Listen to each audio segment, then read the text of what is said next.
The rain tapped lightly against the windshield as Evelyn Carter drove through the winding roads of the Virginia countryside. The sky hung low, draped in clouds thick as ash, and the world beyond the headlights seemed to vanish into darkness. She preferred it that way. The silence, the solitude. It made it easier to think, or to forget. At 63, Evelyn Carter was the image of quiet elegance. Her silver curls framed a face carved by time and restraint, her eyes sharp beneath the weight of years and secrets. Dressed in a tailored black coat and leather gloves, she looked more like a woman on her way to a gala than someone fleeing her thoughts. But tonight wasn't about business or appearances. Tonight was about Margaret. Her mother hadn't walked in 12 years. Evelyn's jaw clenched as the memory crept in. The fall, the hospital, the moment everything changed. They'd said it was an accident, a slip, a cruel turn of fate. But guilt doesn't care about facts. It settles into your bones and stays there, no matter how much time or money you throw at it. As she turned a curve, her headlights caught something, someone, standing near the edge of the road. A figure, small and unmoving. She slowed, then stopped. A boy, no older than 10, soaked to the skin, barefoot, his clothes tattered and clinging to his thin frame. He didn't flinch under the lights. He just stared, his dark eyes calm, almost knowing. Evelyn lowered the window halfway, her hand tight on the steering wheel. "You lost?" she asked, her voice even, guarded. The boy didn't answer right away. He stepped closer, slow and deliberate, until the light revealed the sharp lines of his face. Not frightened, not desperate, just watching. "No one comes out this far unless they're running from something," he said. Evelyn's eyes narrowed. "Do you need help?" He looked past her, into the back seat, then back at her. "I know who you are," he said. "Evelyn Carter." A chill moved through her spine. She hadn't introduced herself. She took a breath, already reaching for the lock. "Get in. I'll take you somewhere safe." The boy hesitated, then climbed in silently. The warmth of the car fogged the windows as they drove. Minutes passed in silence before he spoke again. "I know why you're out here. It's your mother, isn't it?" Evelyn's hands tightened on the wheel. "What do you know about my mother?" He turned to her slowly. His voice was quiet, almost gentle. "I know how to make your mother walk again." Evelyn glanced at the boy from the corner of her eye as they drove. He hadn't spoken since they left the roadside, just sat quietly, dripping rainwater onto her leather seats, staring straight ahead as if he knew where they were going. He didn't ask questions. He didn't fidget. He didn't seem afraid. She cleared her throat.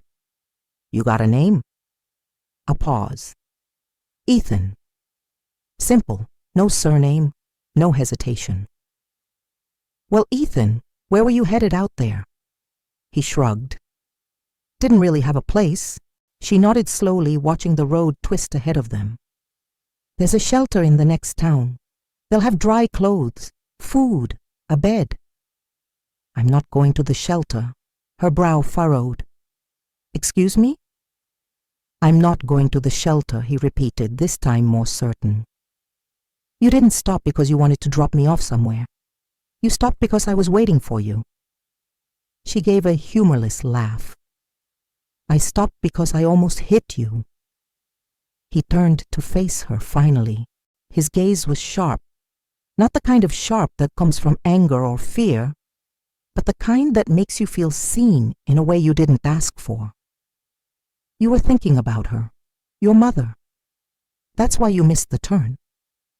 Her hands went cold on the wheel. "You've been driving this road for years, haven't you?" he added. "Always alone, always at night." "Who told you that?" He didn't answer. Evelyn pulled over to the shoulder, shifting the car into park. The engine hummed beneath them, steady and low. She turned fully now, facing the boy. "Are you following me? Is this some kind of setup?" "No," he said softly. "I'm here because you needed to remember." She stared at him, waiting. "Remember what?" He looked out the window, then back at her. The truth. There was something old in his eyes. Not tired, not aged, just knowing. Like he'd seen things most people would never see and carried them around like stones in his pocket. "You're scaring me," she admitted, voice low. "I'm not here to scare you," Ethan said. "I'm here to help, but you have to listen even when it hurts." Silence stretched between them, then he said, "You've buried pieces of the story. Everyone did. But that's why she never healed." "What are you talking about?" "She's still holding on, and so are you." Evelyn looked away, jaw clenched. This was madness, and yet part of her didn't want to throw him out. Part of her, the part that still woke at 3 a.m. with the weight of her mother's fall echoing through her chest, wanted to believe he knew something. "You're just a child," she whispered. Ethan turned again, his voice clear, now, final.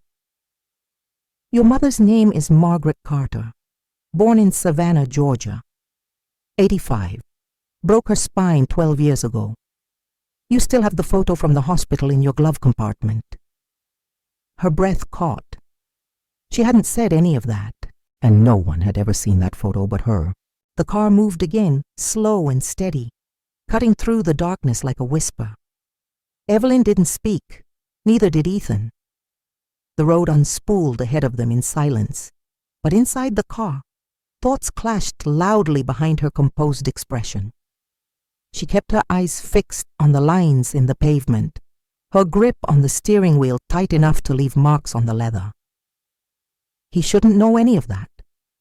Margaret Carter, Savannah, the photo, private things, sacred things. After minutes of silence, Evelyn asked quietly, "Who told you about my mother?" Ethan leaned his head against the window, watching the night pass. "No one." "Then how do you know?" A pause.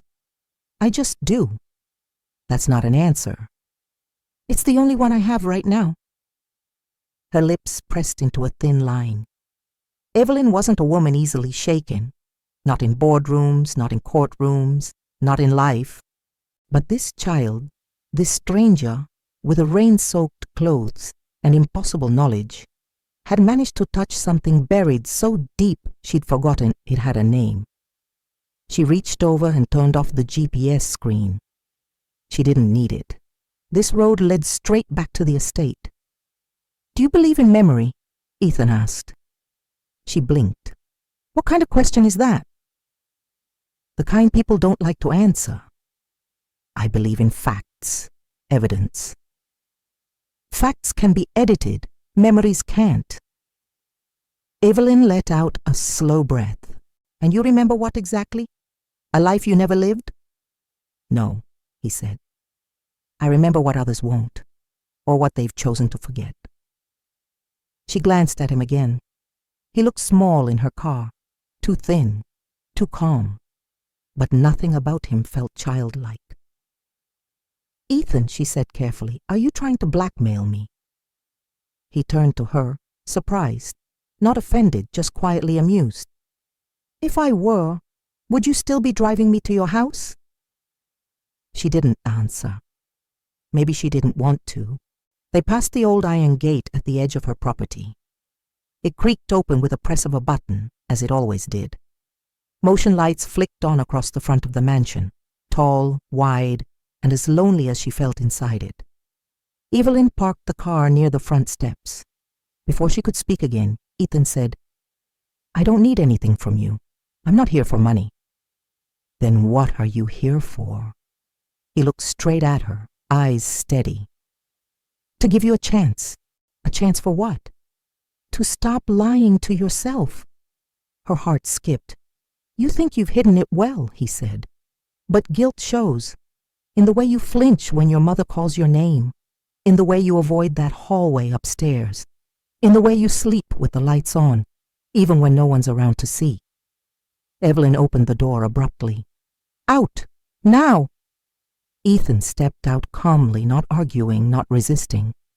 He stood on the gravel driveway, water dripping from the hem of his jeans. "You can throw me out if you want," he said, "but the truth is already inside."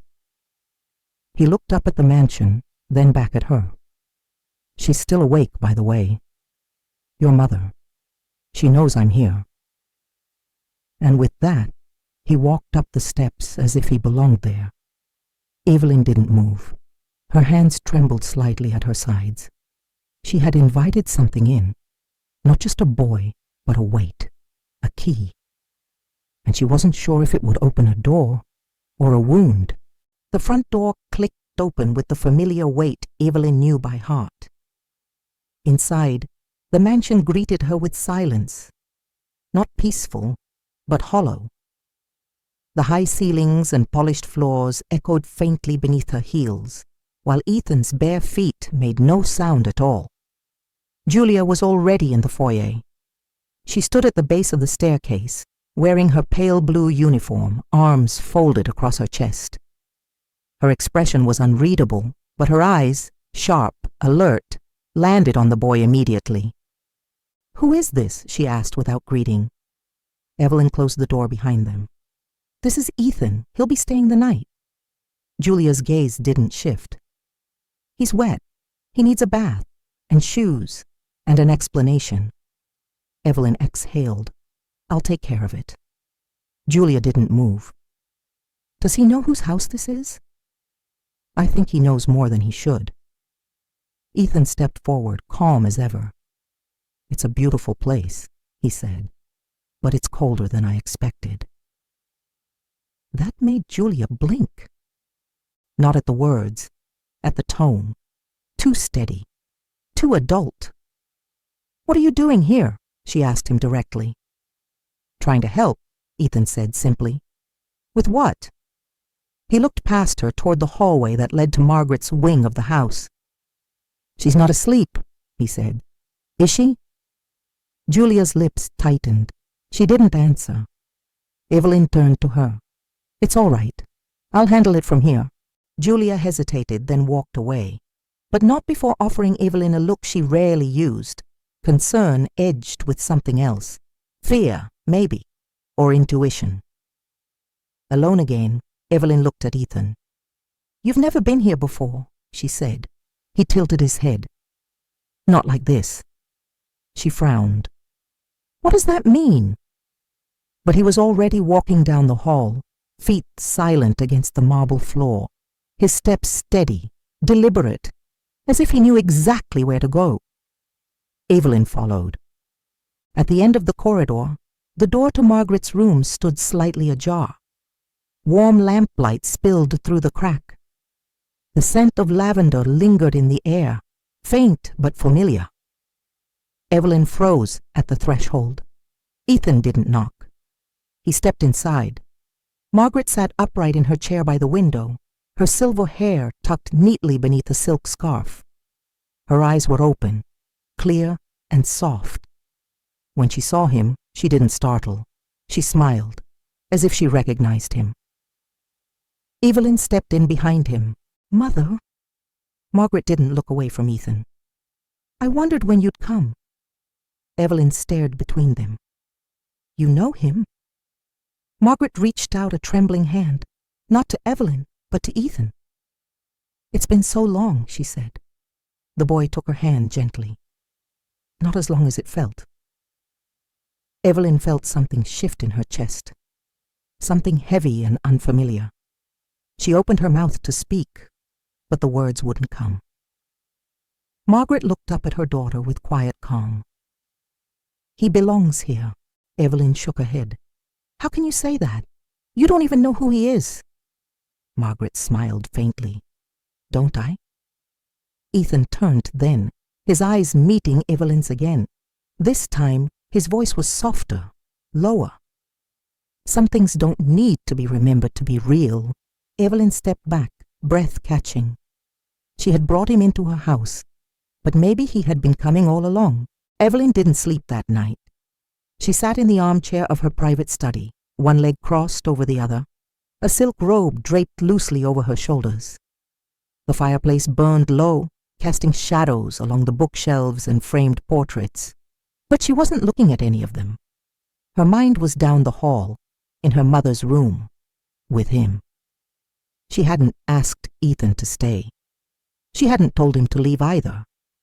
After Margaret welcomed him, the two had slipped into a quiet conversation Evelyn hadn't been invited into.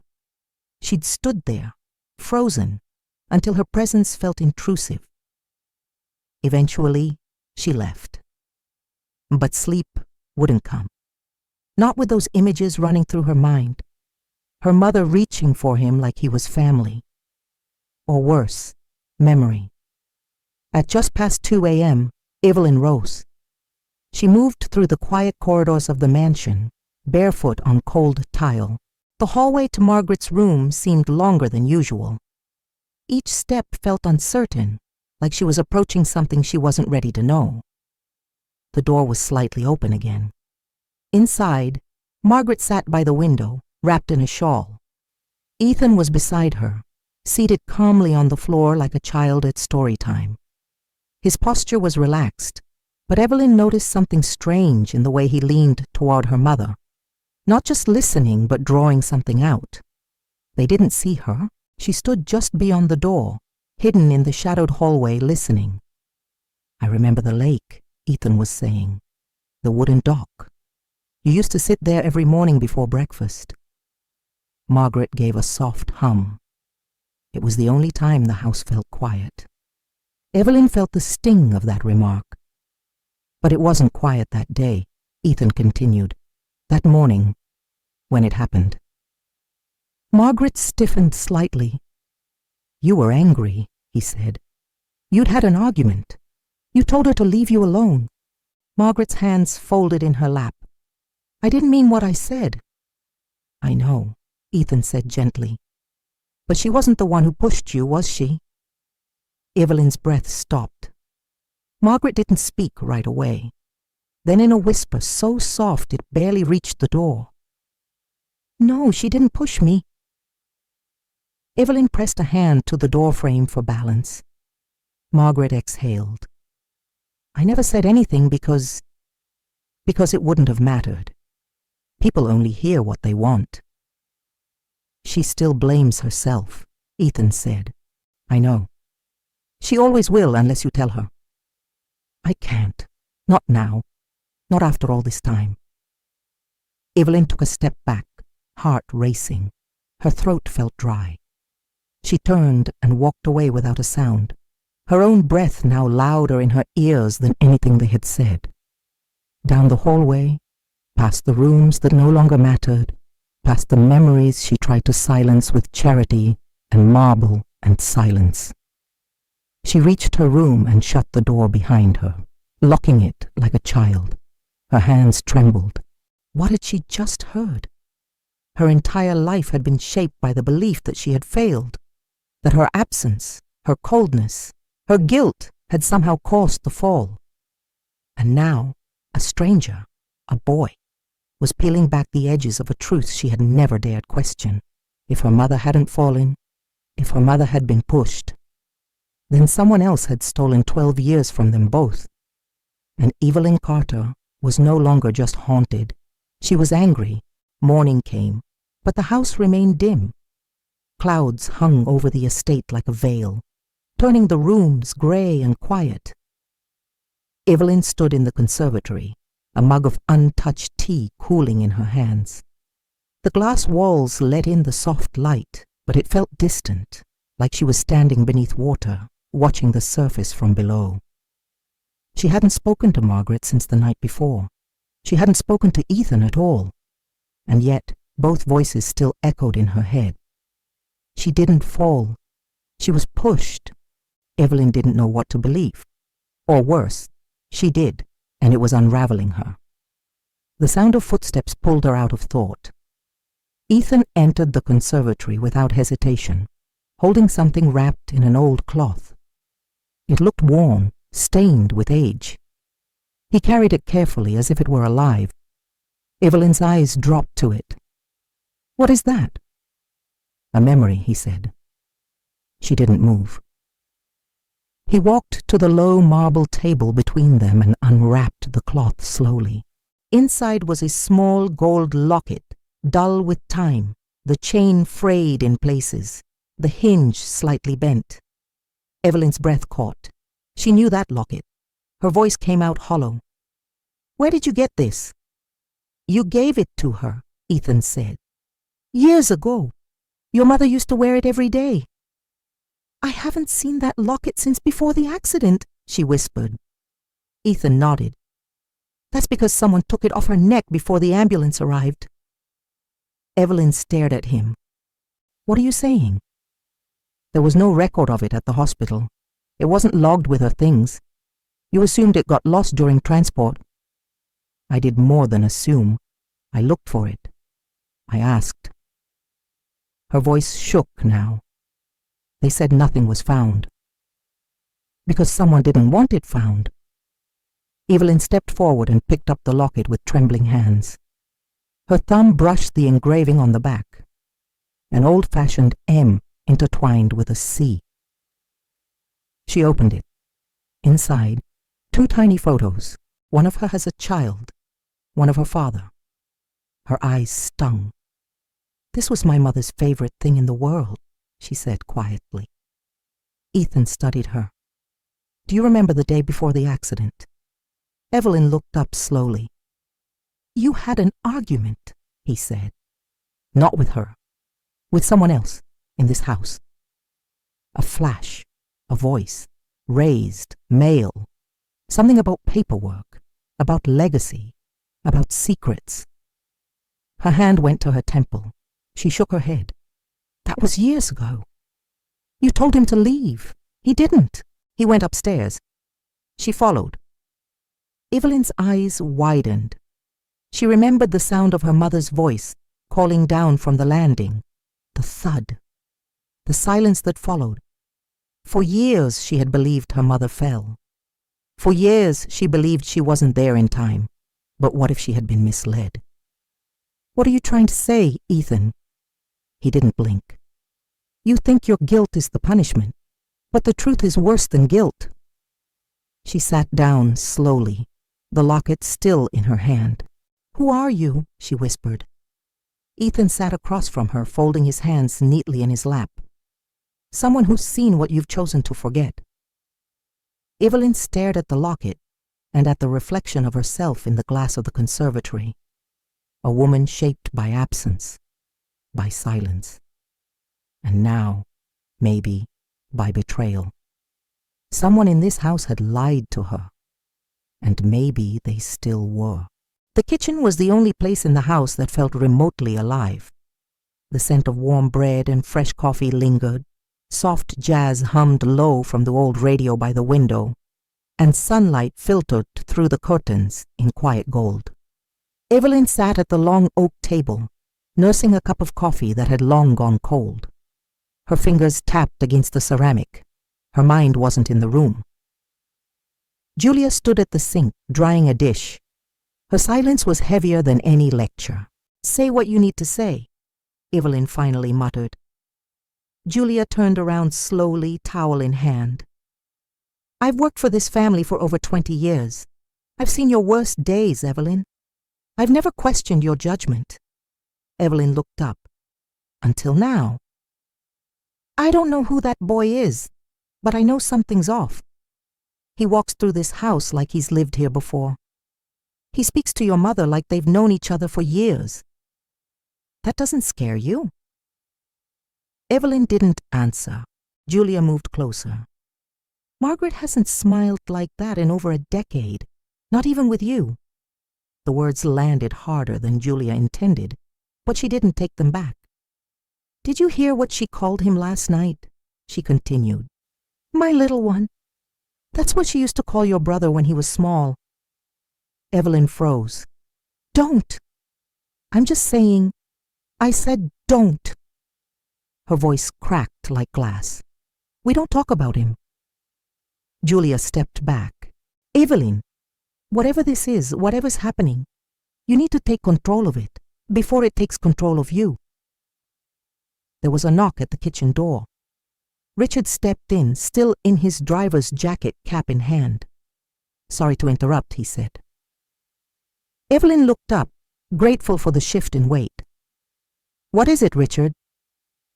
He hesitated, glancing at Julia, then back to Evelyn. I didn't think it was important at first, but I've seen that boy before. The room went still.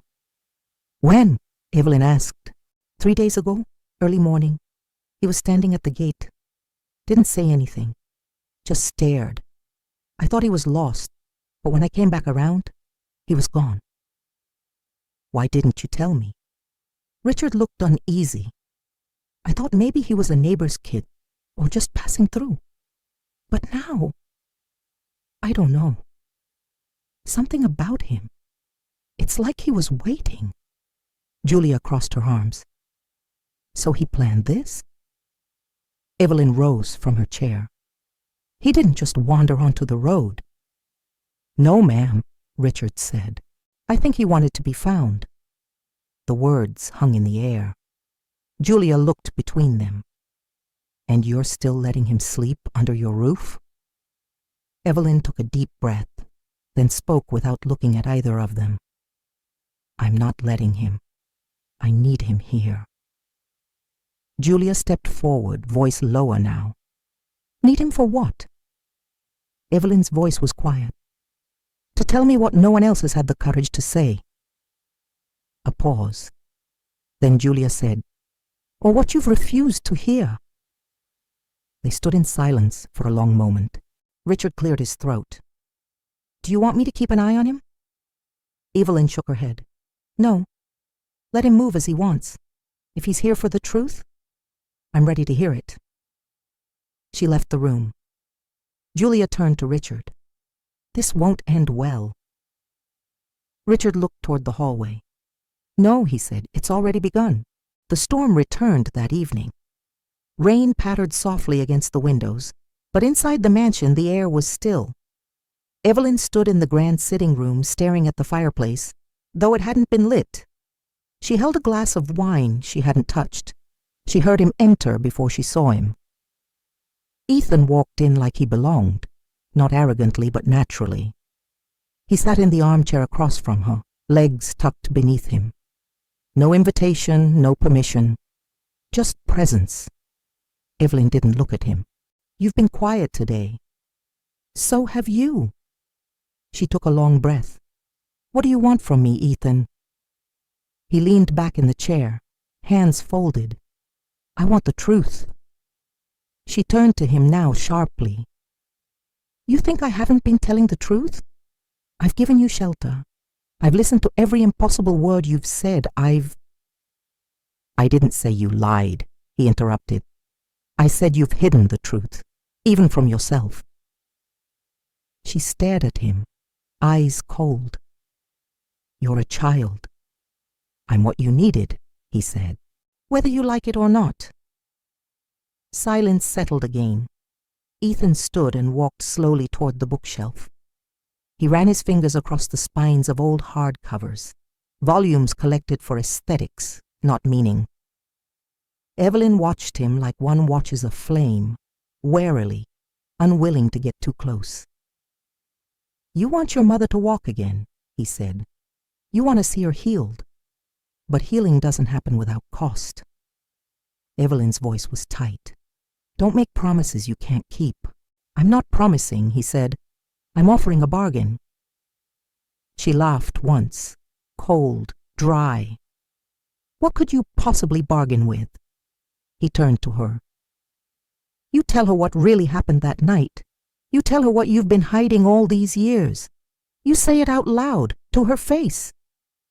I don't know what you think I've hidden. Yes, you do, he said. The thing you buried under lawyers and silence. The one secret that chained all of you to that moment.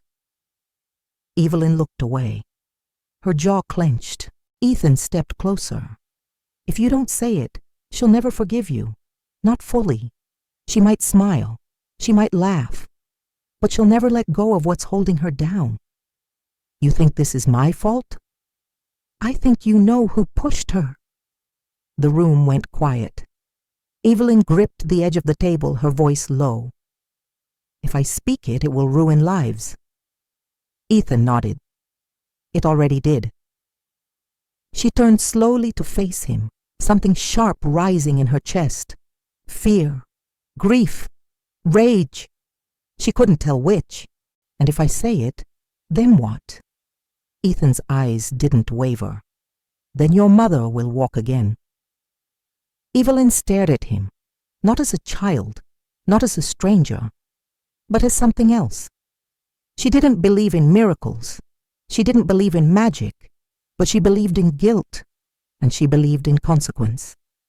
And this boy, whoever he was, whatever he was, had given her the one thing she'd long since buried, a chance to make it right. Even if the price was everything, the house was quiet again, the kind of silence that followed confrontation. Not peace, but pause. Evelyn sat on the edge of her mother's bed, staring into the dark. Margaret had fallen asleep hours ago, her breathing light and steady. For a while, Evelyn just watched her, wondering how someone could look so peaceful and yet carry so much pain. She hadn't told her. Not yet, but she was close. The hallway light flickered under the door. She could hear soft steps, and without turning, she knew it was Ethan. He entered without knocking, no words, no explanation. He sat in the corner of the room in the upholstered chair by the window, barely visible in the low light. Evelyn kept her eyes forward. You were right, she said. Silence. Then, about what? She took a breath. The thing I've never said. Ethan waited. Evelyn's hands tightened in her lap. It wasn't just an accident. The fall, the injury. All these years, I told myself I wasn't there, that I couldn't have stopped it. But I was in the house. I heard them arguing. Ethan said nothing. I was afraid. I didn't go up. Her voice broke. And when I finally did, she was already at the bottom of the stairs, broken, bleeding. The silence deepened. Evelyn swallowed hard. It was my brother Elijah, she continued. He was supposed to be gone. But he came back that night, drunk, angry. He wanted money, said it was his by right. My mother tried to stop him. I think she stood between him and the safe. She closed her eyes. She never said it was him. Not once. Not even to protect me. But I knew. I knew the moment I saw the look on her face when I asked her what happened. I knew. And I said nothing. The locket. The missing hours. The silence from the hospital staff. She had woven her life out of the thread of omission. Ethan stood slowly and stepped forward. He knelt in front of her. You needed to say it, he said gently. Not just to me, to yourself. She met his eyes. And now what? He looked older in the dark. Not in his face, but in his presence. Still, heavy, knowing. You think you've just confessed, he said. But all you've done is remember. She frowned. What do you mean? He rose to his feet. You don't recognize me, do you? Evelyn's chest tightened. Should I? He gave a sad smile. You never met me, but you signed the papers that ended my life. She blinked. What? I was Elijah's son. Evelyn's mouth went dry. No, she whispered. He nodded. He never told you. Or maybe he did, and you didn't believe him. But I was born the year he died, left with nothing. My mother begged for help. You sent her away. Evelyn shook her head slowly. That's not possible. You erased me, he said, not bitterly, just plainly. Like a stain on the family name. She stood, breath shallow. You're not... I don't need your belief. Ethan said. I just need you to understand what silence costs. He turned to the door. You wanted to know who I am. I'm the part of your past that didn't stay buried. He paused at the threshold. Now the question is, what will you do with me? Evelyn didn't sleep, not even for a moment. She spent the night seated at the edge of her bed, the room still wrapped in shadows.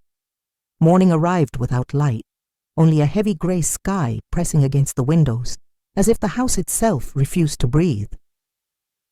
She stared at the locket Ethan had returned. It lay on her nightstand, open, her father, her own face as a child. And now, Elijah's son. Ethan! She said the name out loud, testing its weight again. It no longer felt anonymous. She rose slowly, walked through the halls like a stranger in her own home, and found him in the library, curled up on the window seat, staring out toward the misty garden. He didn't look up when she entered. She approached with caution. Not fear, reverence, or guilt. She couldn't tell the difference anymore. You should have told me sooner, she said softly. I did, he replied. You just didn't listen.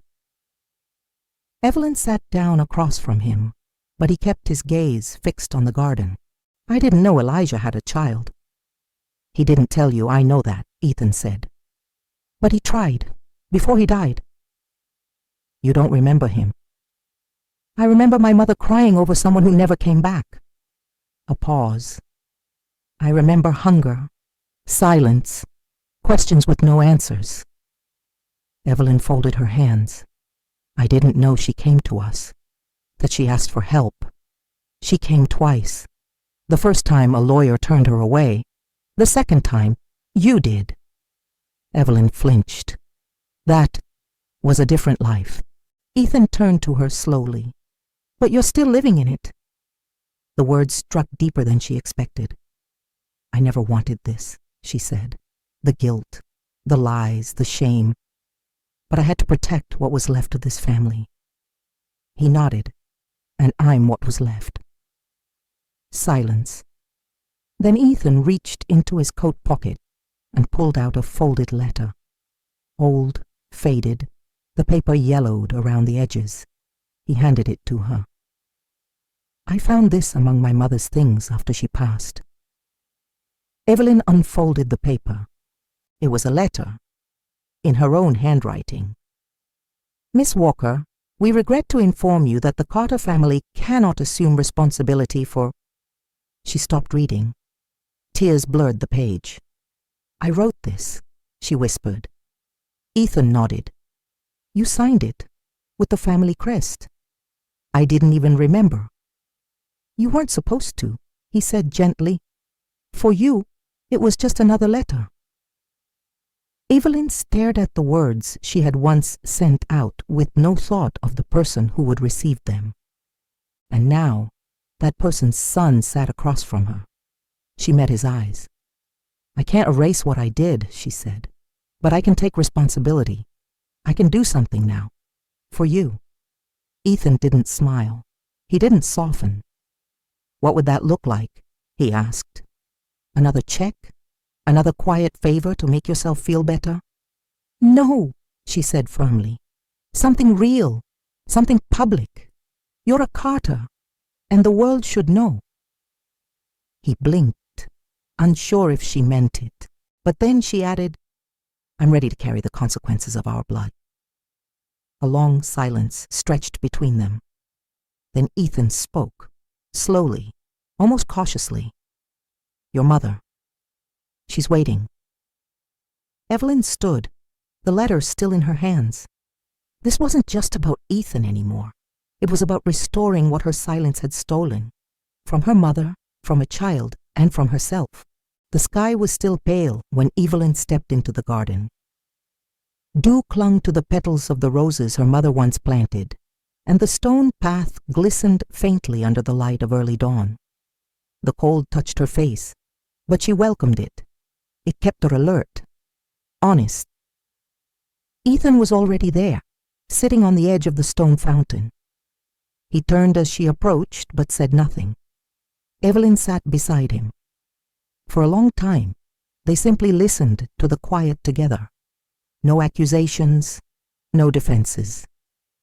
Just the weight of choice sitting between them like a third presence. "I could make this disappear," she said finally. "With a few calls, a few lawyers, no one would ever know who you are, not publicly." "I know. And I've done that before," she admitted. "Buried stories, covered tracks, paid for silence." Ethan's voice was quiet. "But not this time." "No," she said. "Not this time." She turned to face him fully. "You are my blood," she said. "You are the proof of everything I chose not to face. And now, you're the only thing that matters." Ethan looked away. "Do you think she'll forgive me?" Evelyn blinked. "For what?" "For existing." Her heart clenched. "You don't need forgiveness for being alive," she said. "We do." The back door creaked open. Margaret was there, in her wheelchair, wrapped in a shawl, her silver hair loose, her eyes clear. Evelyn stood, crossed the garden, and knelt at her mother's side. "Mother," she said softly, "there's something I need to tell you, something I should have told you years ago." Margaret reached for her daughter's hand. "I know." "No, you don't," Evelyn whispered, "but you deserve to." She turned and gestured for Ethan. He came forward slowly. "This is Ethan," Evelyn said. "He's Elijah's son." Margaret's eyes filled, but not with shock, not anger, just deep, quiet recognition. "I always wondered if he left anything behind," she said. Evelyn swallowed. "I knew. Not right away, but I found out, and I said nothing." Margaret nodded once. "You were afraid," she said. Evelyn looked away. "That doesn't make it right." "No," Margaret said, "but it makes you human." Then slowly Margaret turned her gaze to Ethan and opened her arms. He stepped into them. For the first time in years, Evelyn saw her mother's shoulders relax. Not from relief, but from release. And for the first time in Evelyn's life, she didn't feel like the center of the story. She felt like part of something being repaired. She knelt beside them both, resting her head gently on Margaret's knee, as if to say, "I'm here. I'm still yours. But I see now that I wasn't the only one who needed you." And together, for the first time, they sat not as a broken family, but as one trying to heal. I used to believe that silence was strength, that if you didn't speak it, it couldn't haunt you. I built my life around that idea, around the absence of my brother, the absence of truth, the absence of a boy I never met until it was too late. But silence doesn't protect. It corrodes, slowly, quietly, until one day it stands at the side of a road, soaked in rain, looking you in the eye and asking if you remember what you tried to forget, and I did. His name was Ethan. He was my nephew, my brother's son, the living reminder of everything I failed to face. But he didn't come to punish me. He came to offer a choice, to repeat the silence, or to speak. And I spoke, not because I was brave, but because I couldn't carry the lie one more day. Because the truth, however sharp, however dangerous, is the only thing strong enough to break the chain. And maybe, just maybe, strong enough to help someone walk again. My name is Evelyn Carter, and this is the story I tried not to tell. But now that I have, what would you have done in my place?